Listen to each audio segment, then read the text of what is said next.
Halo teman-teman, pencinta catur dimanapun kalian berada. Kembali lagi saya ingin mengulas pertandingan catur yang terjadi pada tanggal 9 Desember tahun 2000 pada turnamen Bundesliga bertempat di kota kecil tepian danau, yaitu kota Tegernsee di Jerman, yang mempertemukan Grandmaster Jerman John Dennis Martin Nun melawan Grandmaster asal Inggris Markus Tang. Memang kedua pemain ini tidak begitu terkenal, tapi partai mereka ini menarik, penuh trik dan kombinasi. Langsung saja kita ke permainan teman-teman. Di sini John Nun mengawali langkahnya dengan pion E4, kemudian Markus Tang memainkan C5, sehingga di papan tercipta pembukaan Sisilia, kemudian dibalas kuda ke F3, pion D6 dimainkan oleh Markus, D4, C kali D4, kuda kali D4, pertukaran pion di petak D4 dan C5 yang sering terlihat di awal opening varian ini. Kuda F6 dimainkan oleh hitam, dibalas kuda C3, A6, dan A6 ini juga mengawali terjadinya varian Sicilia Niederdorf. Gajah G5 dimainkan, sebuah langkah agresif untuk melawan varian ini.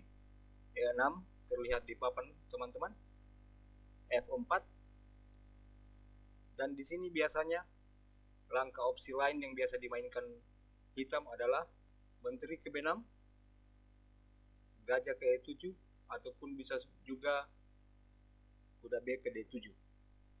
Tapi di sini Markus Tang lebih memilih memainkan kuda C6. Game berlanjut, E5 dijalankan oleh putih, H6 mengancam gajah yang melakukan pinning terhadap kuda. Gajah ke H4 mengamankan dari ancaman pion di H6. G5 lagi-lagi mengancam gajah agar keluar dari diagonal H4 D8, sehingga gajah berpindah ke petak G3 guna mengamankan diri dari ancaman pion. Dan setelah langkah ini teman-teman, Markus Tang melakukan kesalahan dengan memukul pion yang ada di petak F4, G kali F4. Ini adalah suatu langkah kesalahan teman-teman, karena membuat diagonal H4 D8 kembali terbuka, dan percaya atau tidak teman-teman, kuda yang berada di petak F6 ini kedepannya akan jatuh. Mungkin Markus Tang di sini bermaksud setelah pertukaran pionnya diterima oleh gajah, barulah dia kuda ke E5 sekaligus menetralisir ancaman pion E di petak pusat. Tapi itu tidak terjadi teman-teman, karena di langkah berikutnya John memukul kuda di C6 dengan kudanya, sekaligus tempo mengancam menteri, sehingga menteri harus berpindah ke B6. Itu adalah langkah terbaik teman-teman, karena apabila pion B memukul kuda yang ada di C6, gajah kembali melakukan pinning terhadap kuda, sehingga gajah E7 adalah langkah terbaik untuk menutupinya, dan akhirnya pion di F6 tetap jatuh kawan-kawan. Apabila di sini pion D memukul pion yang ada di E5, maka menteri kali menteri di petak D8, raja memakan.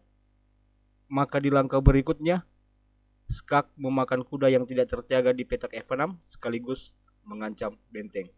Kita lihat teman-teman, kesalahan dari memakan pion yang ada di petak F4. Menyadari akan terjadinya hal ini teman-teman, makanya di sini Tang memilih menjalankan menteri ke B6, dilanjutkan gajah ke F2, melepaskan diri dari ancaman pion sekaligus mengancam menteri. Menteri kali kuda di C6, pion E kali F6, benteng ke G8, melakukan pengembangan dengan memanfaatkan jalur G yang terbuka. Gajah E2 mempersiapkan diri untuk menduduki petak F3 untuk mengancam menteri. Lalu benteng G6 dimainkan teman-teman, bermaksud ingin mengambil pion beracun lawan yang terlalu lama duduk manis di daerah teritorialnya. Kemudian gajah F3, D5 menutup ancaman gajah terhadap menteri. Menteri ke D4 menjaga pion F6 sekaligus mengancam pion di petak F4. Kemudian stang melanjutkan gajah ke D6 berusaha menjaga pion di petak F4.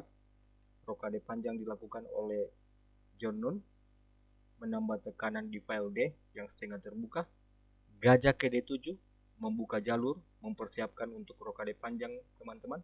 Dan setelah langkah ini, John Nun menemukan langkah brilian. Bisa ditebak langkah apakah itu teman-teman? John Nun mengorbankan kudanya di petak D5. Kemudian stang menerima pengorbanan kuda. Gajah kali D5 mengancam menteri, sehingga menteri berpindah ke petak 4 melarikan diri dari ancaman dan juga mencoba melakukan simplifikasi dengan melakukan penawaran menteri, tetapi diabaikan saja oleh John Nun dengan menjalankan benteng H ke E1 skak, sehingga raja harus berpindah ke F8. Gajah ke B3 mundur mengancam menteri, menteri kali menteri, kemudian benteng kembali memakan menteri. Kita lihat di sini teman-teman, setelah benteng kali menteri di D4, pion di F6 terlepas penjagaannya. Tapi pion itu tetap beracun teman-teman, karena apabila benteng memukul pion, ada langkah benteng memukul gajah di petak D6, kemudian benteng memukul benteng, dan terjadi pinning di sini teman-teman. Dan benteng tidak bisa kemana-mana, karena jalur ini dikuasai benteng, sehingga raja tidak bisa mendekat untuk membela benteng. Oke, kita kembali ke permainan teman-teman. Karena itulah teman-teman, gajah C5 dimainkan, bermaksud mengancam benteng dan juga melakukan X-ray terhadap gajah di F2. Kemudian benteng kali gajah di petak D7, dilanjutkan gajah kali gajah di petak F2. Kemudian benteng kali F7 skak, sehingga raja harus berpindah di petak G8. Kembali benteng melakukan double skak, dan lagi-lagi raja harus berpindah ke petak H8. Dan kemudian benteng kali benteng di petak G6. Dan setelah langkah ke-26 ini, Markus Stang menyerah. Apabila game dilanjutkan, gajah tidak bisa memukul benteng di E1 karena ada ancaman skak mat benteng. Gajah E3 langkah terbaik, skak, tapi tetap benteng kali gajah di petak E3. Raja berpindah ke H7 menghindari ancaman skak mat benteng. Kemudian benteng G7 lakukan skak, raja berpindah ke H8, dan setelah benteng E ke E7, skak mat di langkah berikutnya tidak dapat dihindari. Sekian video saya kali ini, semoga bermanfaat bagi teman-teman pecinta catur. Salam catur, gens unasumus.